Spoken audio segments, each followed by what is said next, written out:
Hello everyone, it is Joe here from OmniPoke, the channel that brings you guys everything Pokemon. If you're looking for PTCGO codes, go ahead and check out the Potown store. You can even get a 5% discount on your orders by using that OmniPoke code. For today's video, we're going to be looking once again at some interesting stuff from Cosmic Eclipse. This time it's going to be the wacky Stage 1 that we get in the form of Steelix. Definitely one of these kind of rogue ones that I think may end up falling a little bit short of the bar of being a hugely successful and playable archetype, but it definitely has some big stopping power behind it, and also it's a very chunky Stage 1 and shouldn't be underestimated for that reason alone. Let's jump into the basic concept. It's basically a Stage 1 version of Baby Blacephalon. Baby Blacephalon with that Fireball Circus for 3 fires, you do 50 times the amount of fire energies you discard from your hand. Steelix, very similar concept. For 2 colorless energies, we discard any number of 4 retreat cost Pokemon from our hand to do that same multiplier of 50. So straight away you might be thinking, well, why aren't we just playing the basic, the Blound, that has things like Fire Crystal available to reload the damage? And yes, I hear you, that's definitely a thing you can be doing. But the Steelix, using this 4 retreat cost Pokemon, does provide some extra utility, which is nice, especially the new Excadrill, which is our main backup attacker, which is awesome. So we have some slightly better type coverage, and we have like alternate attacks to play within the deck. Whereas Baby Blacephalon, it's like you either use Baby Blound or you use Victini. Sometimes you use like a Heatran or big Blacephalon GX to sort of weave in those turns, but more or less you're sort of locked into trying to use Fireball Circus turn by turn. Whereas with this Steelix deck, it feels like we'll be mix and matching with those Excadrills when we can, so that we're allowing ourselves to have sort of like off turns, I guess, from using this very expensive attack cost. Whereas the Baby Blound list is like all in on trying to spam that turn by turn by turn. So I think that's one of the big selling points for Steelix. You have these moments where you can go down sort of having simpler turns, I guess you could say, more traditional turns where you just attach an attack with an Excadrill who does reasonable like backup damage output. And also the Steelix is just super chunky. 170 base hit points is really, really huge, and it also has a psychic resistance.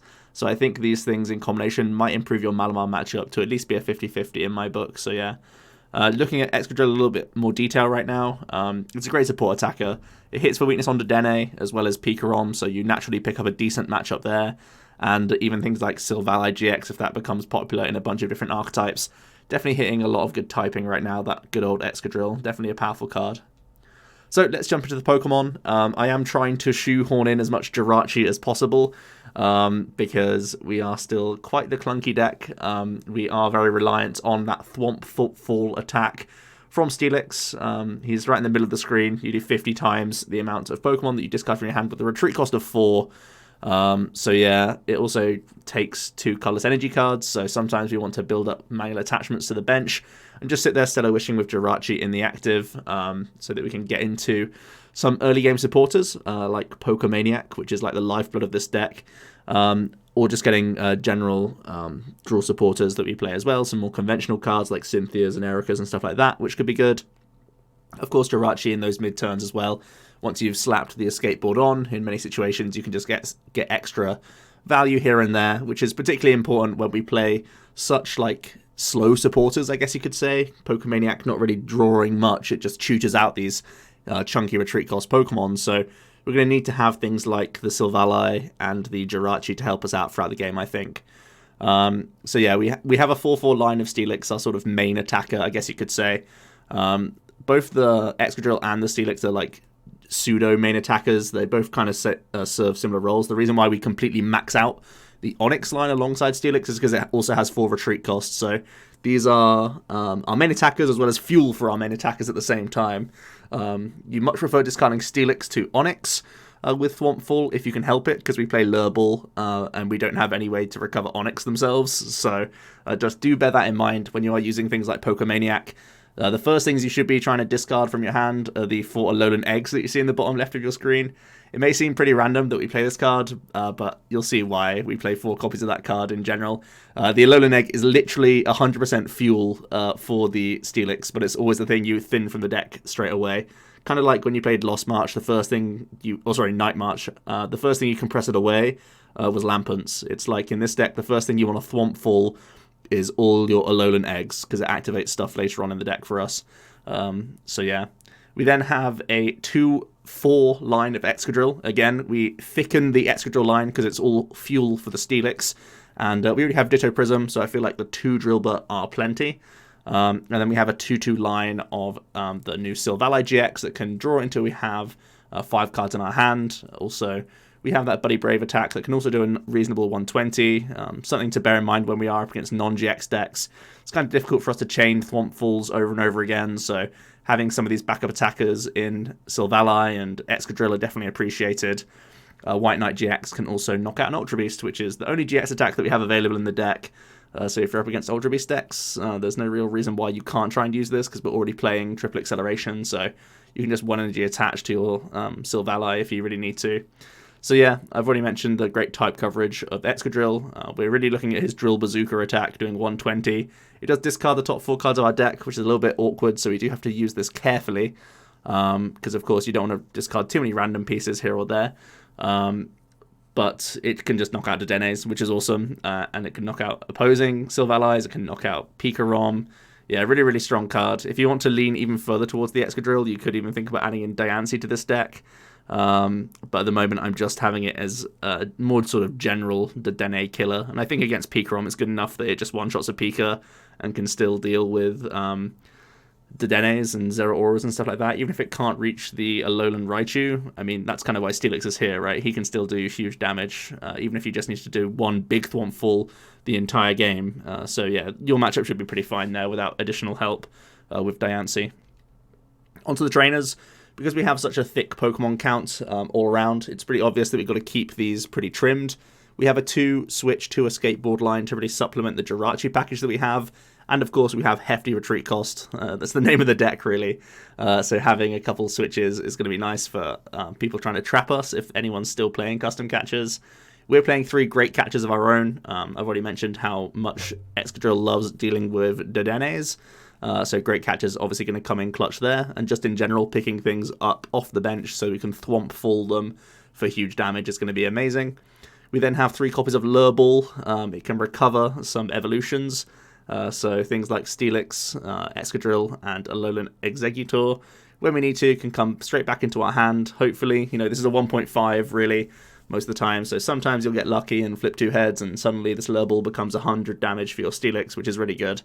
So it's similar to how, again, Baby Blacephalon, sort of going back to that card, they have Fire Crystal, which is way better than Lure Ball. It's a guaranteed 3, whereas we're sort of hoping to hit 2 if we're lucky, you know, I would say. But it's still decent, and it really helps out our damage in general. We're playing 4 Pokécoms. Our Pokemon count is huge, so these are always live and very, very good for us to get into our main attackers, as well as getting things like that Silvally set up as quickly as possible, because we want to try and stamp-proof ourselves if we can, because it's really hard to sort of use Steelix effectively if you just get stamped to a low hand size. Not only because you won't have enough Pokemon in hand to do meaningful damage, but also because you probably need to find your next triple acceleration if you want to actually attack, because the annoying attack cost of that Steelix in general. Onto the supporters, we're playing 2 copies of Erika's Hospitality. It can really get into some nice large hand sizes, and I prefer trying to grow a hand with a deck like this rather than just go for straight shuffle draw. So I am having a split of Erika and Cynthia in here, as you can see. 2 Aether Foundation employee supporters come into this deck. I never thought I'd say this, but you get to put 3 Pokemon that have Alolan in their names from your discard pile into your hand. That's the entire reason why we play the Alolan Exeggutor over any other 4 retreat cost Pokemon, because it's Alolan, and you can pick your favorite Alolan card if you want to. I just went for Exeggutor because why not? It's a perfect meme card for this sort of deck.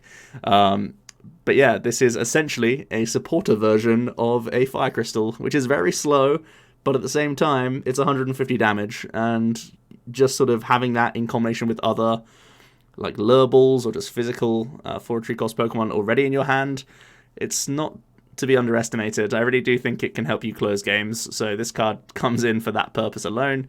Again, it's another reason why we have things like the Silvally in addition to Jirachi, so that we can, even off of a reset stamp, we can try and Stellar Wish, draw into a bunch of cards, and then Aether Foundation Employee, so hopefully like the 4 of the cards we have in our hand, or maybe we get to a 5-card hand, then Stellar Wish into Aether Foundation Employee, hit that guy, and then suddenly we can be doing like 250 or so damage with the Steelix straight out of nowhere, which would be insane. 3 Cynthia for some just conventional shuffle draw. We still need that, especially on turns where we're trying to use the Excadrill, make the most out of those turns, so that you can try and refresh your hand and sort of stabilize a board state a bit better. And then we have the all-star best supporter of the deck, which is Pokemaniac. You get to search your deck for 3 Pokemon that have a retreat cost of exactly 4, so reveal them and put them into your hand. Similar to the Aether Foundation Employee, it gives you 150 damage immediately into your hand, which is awesome. But this is an additionally good card in the opening turns because it can search out your Onyx and can search out your Steelix to get attacking ASAP. It can even get you your first turn attachment onto an Onyx just with the few fighting energy that we do have. It can save you trying to use triple acceleration later on in the game, which is pretty awesome as well. So Pokemaniac thins the deck and also gets us rolling in those opening turns. So really, really nice card. You naturally have to play 4 copies of this guy for sure. And as I mentioned, whenever you are using Pokemaniac to find yourself damage for your Thwompful, pick your Alolan Exegutors first, because you have the Foundation employees that can get them back when you need them.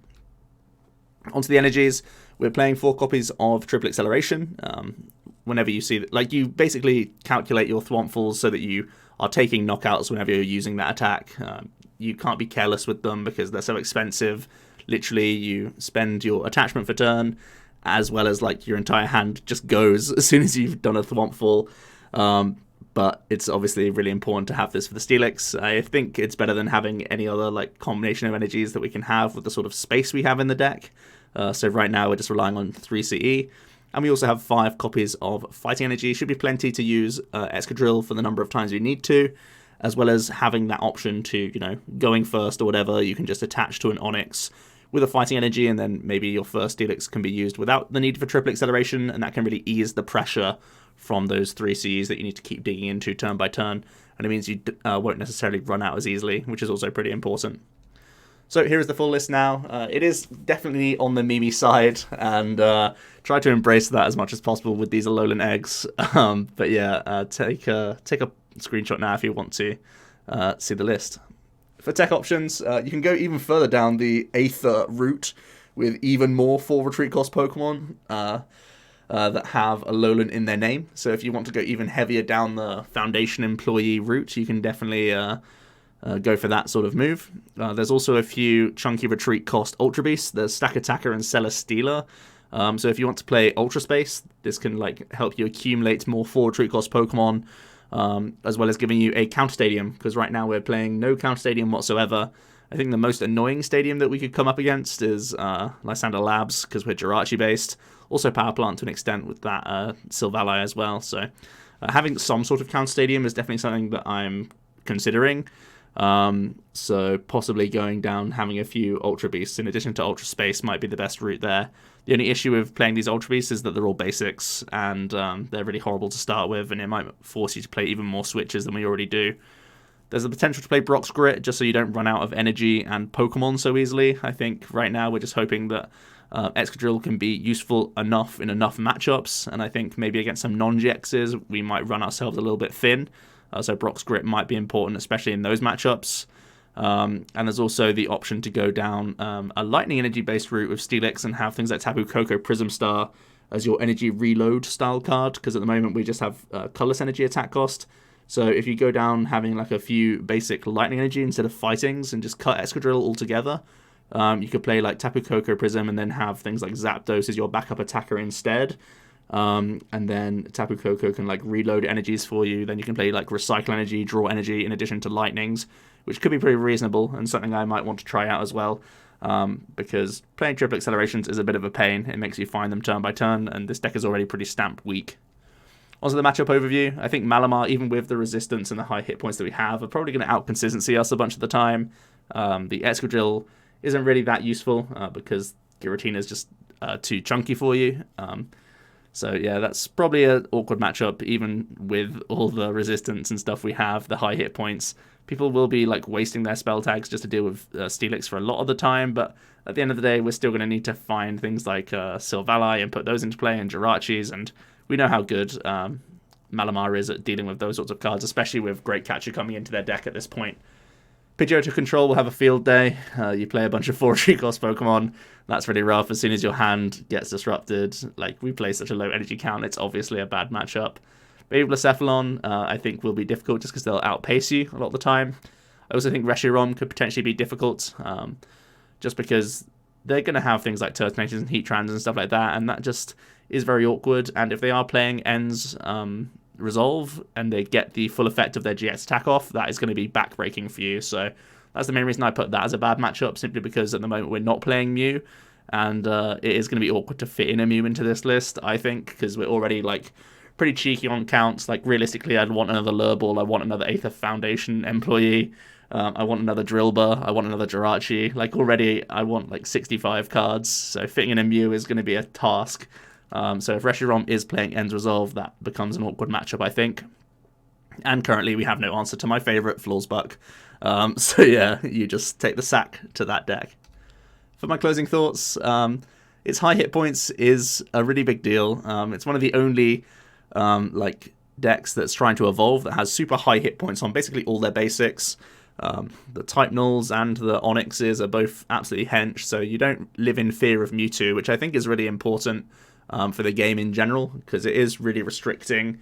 Playing Espeon Deoxys in Mewtwo really does restrict the amount of evolution decks that can actually see play going forward in the format. They're basically just all hoping that they can make up for it with Shrine Mimikyu, but even then they're like low counts of cards that you need to high roll into early just to defend against them high rolling against you, I guess, is the only best way to put it there. So having high hit points is really nice for an evolution deck, and very refreshing that you don't just take the sack to Mewtwo straight away.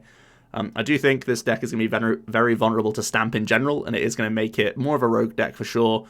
But it's going to be one of these archetypes that just has silly damage output. It's going to feel really bad when you run into it on the ladder and they just Thwomp Fall you for silly damage straight away, and then you can't really do much. So that's going to be fun to play against. I think in general, decks playing their own Mimikyu Shrine will be very ugly for you to deal with, because Silvally is really important for you. Also, of course, people can just play Power Plant or Great Catcher Up that Silvally, deal with it, and if they do it with a Stamp in the same turn, that's going to get really rough for you as well. It's like back in the day when you were up against things like, what's it called? Buzzrock, and people would gust up your Octillery and play an N in the same turn and then kill the Octillery, then you'd be left with nothing. It very much feels the same way now that Silvally is like a great catcher target, so that's definitely something that I think is awkward. So overall, definitely a fun archetype. Let me know how you guys are going to start playing Steelix. Is it even a deck that was on your radar to begin with? I definitely don't think many people had envisioned a list to look quite like this. Trust me, I didn't either. It took me a while to start coming up with these sorts of things.